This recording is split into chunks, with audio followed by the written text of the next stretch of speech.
En nombre de la Asamblea General. On behalf of the General Assembly, I have the honor to welcome to the United Nations His Excellency Robert Mugabe, President of the Republic of Zimbabwe, and to invite him to address the Assembly.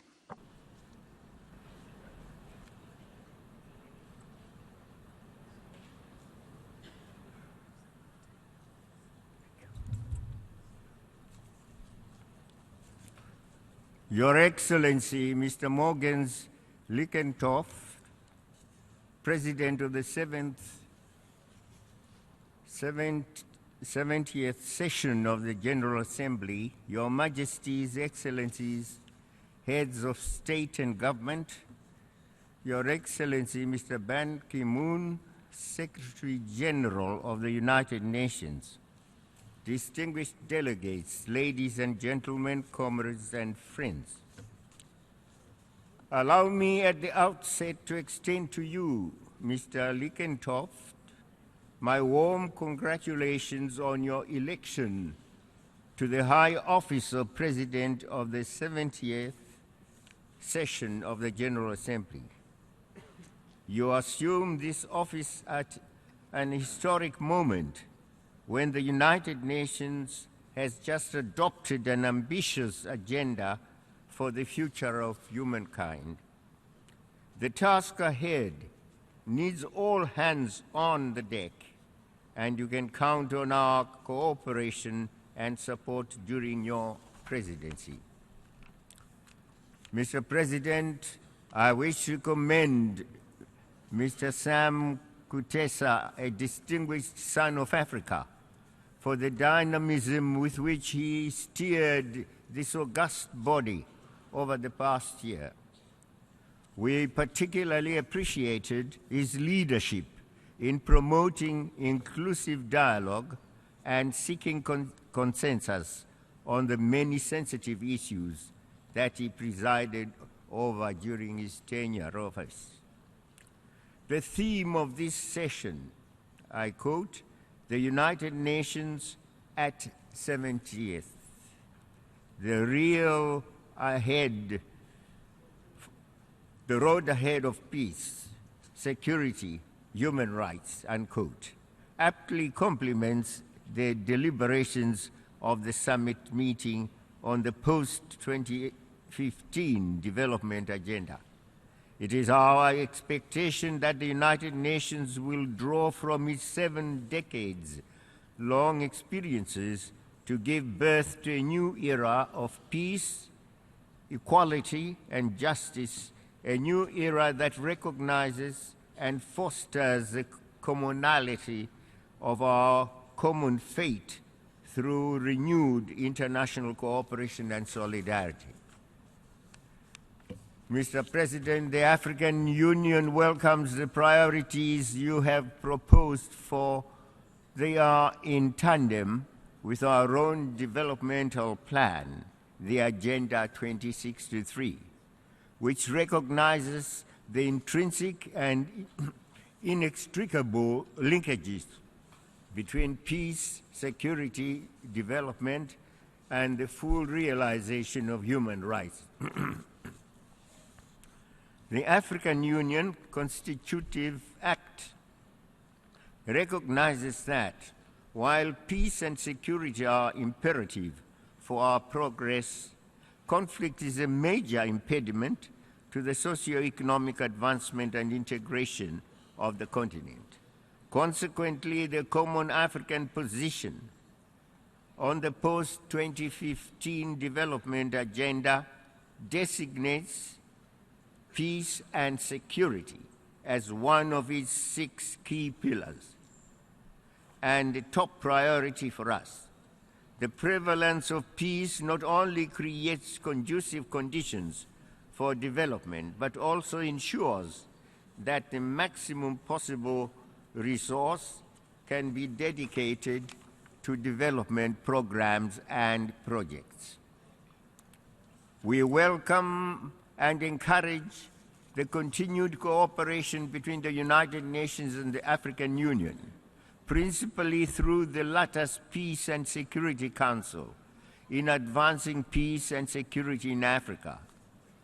Mr. President, in January this year, the leaders of the African Union adopted Agenda 2063 as our continent's plan to accelerate deepened economic integration of our countries and regions. Its main objective is to improve the well-being of the continent's citizenry through sustained and balanced economic growth.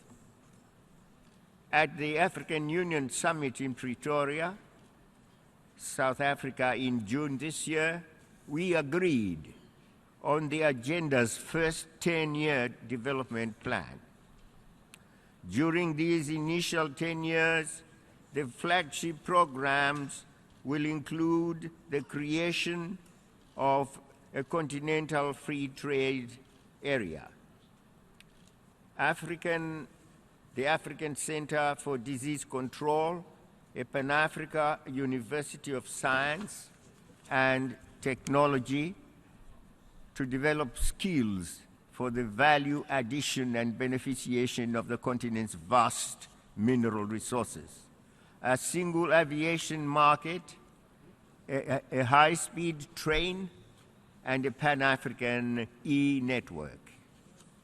The successful implementation of Agenda 2063 calls not just for the commitment of African stakeholders, but also for the support and engagement of partners beyond the borders of our continent. Africa is not looking for handouts. Rather, it is looking for partners in massive infrastructural development, in creating and exploiting the value chains from the God-given natural resources, and in improving the quality of life of the continent's citizens. The entire world stands to benefit from an economically empowered African continent than from one emasculated by deprivation and with an over-dependence on others. Mr. President, adaptation to change is the most crucial ingredient for the vibrancy and effectiveness of any organization, including the United Nations. While the world has drastically changed since 1945, the United Nations and indeed the global governance architecture remains mired in a long bygone era. This archaic hierarchy among nations threatens to erode the confidence and support that the United Nations commands among the majority, but disadvantaged of its membership. We are disappointed that we have lost the opportunity of this anniversary to address this burning issue of the reform of the United Nations Security Council in a manner that satisfies the just demands and expectations of the majority among us. I wish to reiterate our strong attachment to Africa's common position on the reform of the Security Council contained in the Ezulwini Consensus and the Sirte Declaration. I call on all genuine friends of Africa and all those who value justice, fairness, and democracy to support Africa's just and reasonable proposals.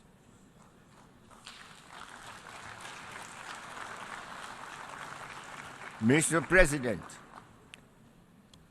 we equally call for the revitalization of the General Assembly, the sole universally representative and democratic organ of the United Nations, so that it can effectively carry out its charter-mandated responsibilities.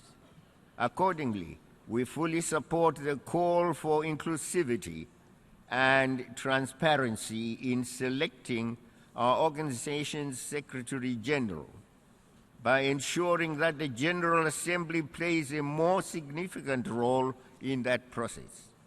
After all, the Secretary General is at the service of all the member states and not only that of an exclusive, privileged few. Mr.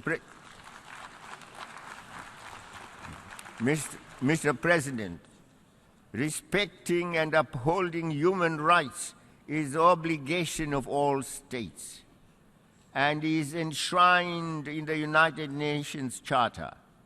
Nowhere does the Charter arrogate the right to some to sit in judgment over others in carrying out this universal obligation.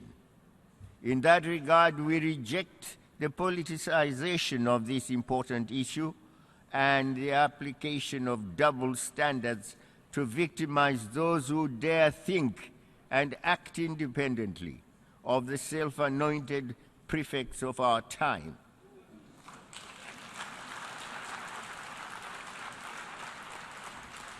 We equally reject attempts to prescribe new rights that are contrary to our values, norms, traditions, and beliefs. We are not gays. Cooperation and respect for each other will advance the cause of human rights worldwide. Confrontation, vilification, and double standards will not. Mr. President, self-determination and independence are intrinsic and fundamental rights that should be enjoyed by all peoples everywhere without distinction. We are deeply concerned by the continued denial of this basic right to the Sahrawi people. We urge the United Nations to expeditiously finalize what must be done to conclude the decolonization of the Western Sahara. In the Middle East, the suffering of the Palestinian people continues unabated. What does Mr. Obama say about that? We reiterate our unwavering support to the just cause of the Palestinian people. Do we agree, Mr. United States? We also reiterate that lasting peace in the Middle East can only be achieved through negotiations to achieve a two-state solution based on the pre-1967 borders. We are concerned by the increase in tensions in that region and urge the United Nations to assume its responsibility and bring an end to this senseless conflict. Mr. President, the promotion of gender equality is critical for the realization of the post-2015 development agenda.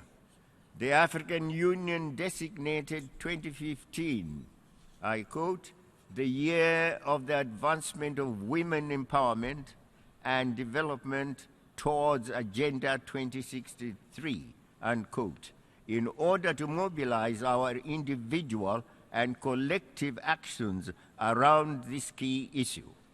Gender equality and women empowerment are central to the achievement of human development, progress, and the elimination of the scourge of poverty and deprivation.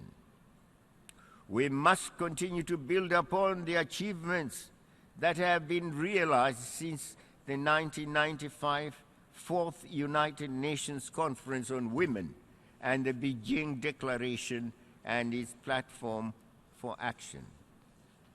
Mr. President, the growing list of phenomena that neither respect nor know any borders makes it imperative that we mobilize all mechanisms of cooperation to effectively overcome them.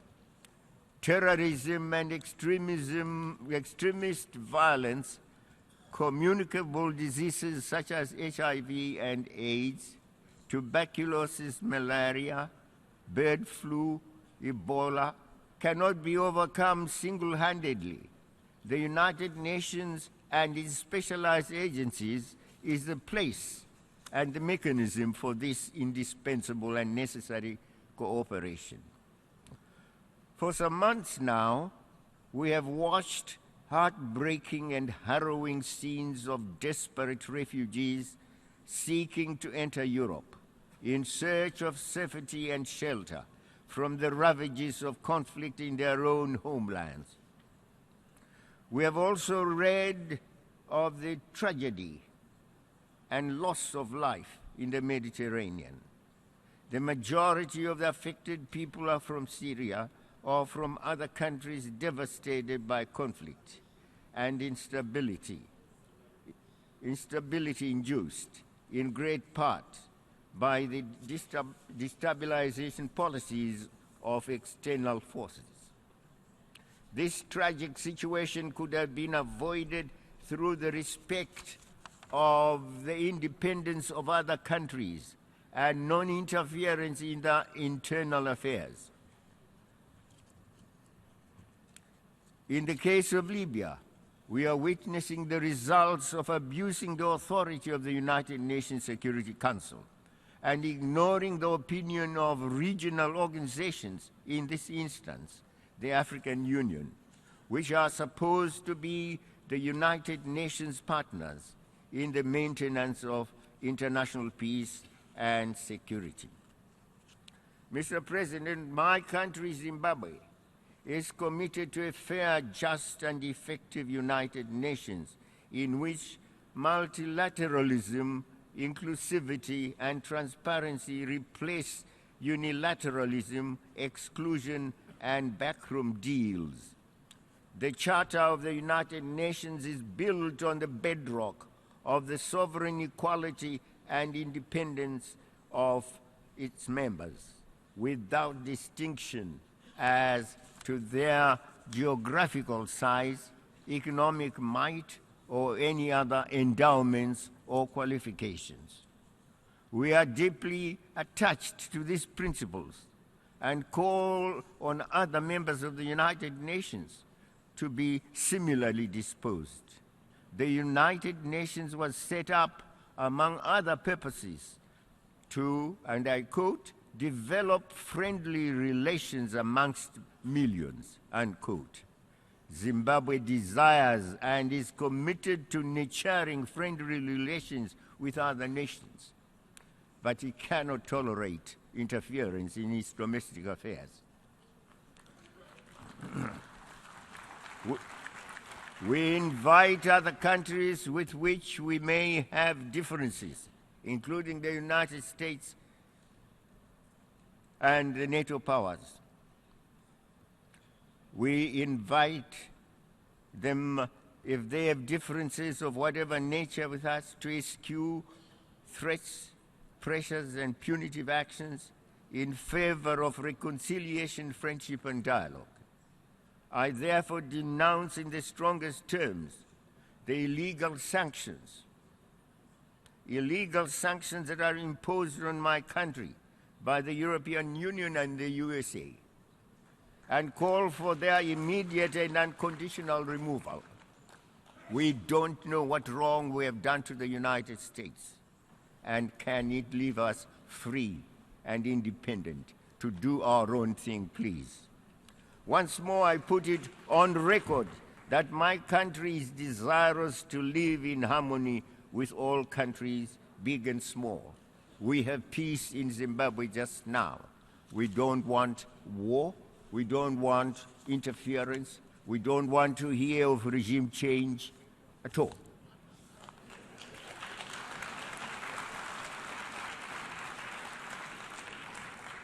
The 70th anniversary of our organization has been marked, Mr. President, by the adoption of a far-reaching agenda which has the potential to drastically transform our world in all aspects.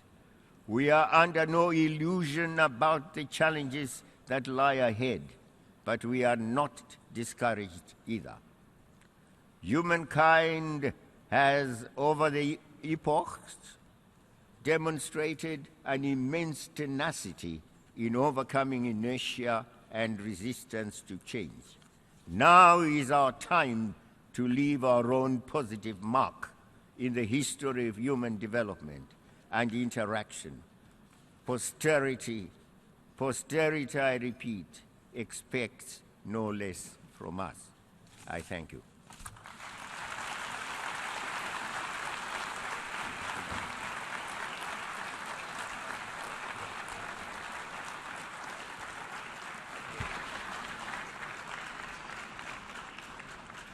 En nombre de la On behalf of the General Assembly, I wish to thank the President of the Republic of Zimbabwe for the statement just made. May I request representatives to remain seated while we greet the President.